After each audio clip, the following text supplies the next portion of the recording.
In early March 2026, the Middle East was jolted by a sudden, large-scale military campaign that drew in three powers at the center of modern regional politics: Iran, Israel, and the United States. Airstrikes, missile barrages, and multiple fronts of fighting have transformed a long-running rivalry into open war, and the consequences are already being felt across the region. یه دونم پشتشه.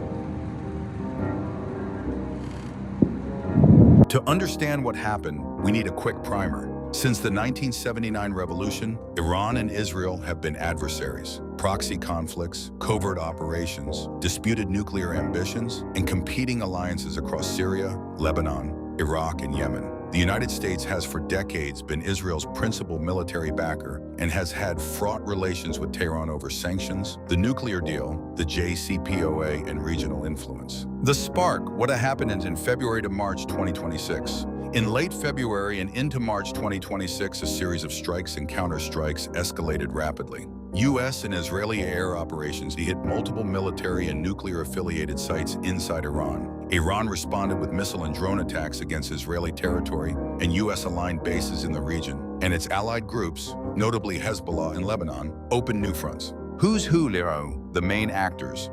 This is not a simple three-way duel. The cast includes states, proxies, and international institutions, military situation and capabilities. How did the fighting play out?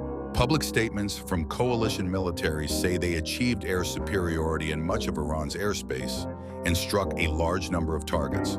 U.S. Central Command released figures of hundreds or more targets struck, while Iran retained layered defenses and dispersed missile assets. Iran's long-range missile and drone arsenal and its development of cruise and ballistic missiles give it offensive reach. It also uses proxies for asymmetric operations. The U.S. naval presence and carrier deployments bolstered strike and presence capability in the Gulf region. Humanitarian and regional impact.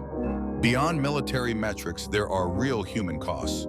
Israeli strikes on Lebanese areas and Iranian retaliatory strikes have caused civilian deaths, displacement, and damage to infrastructure.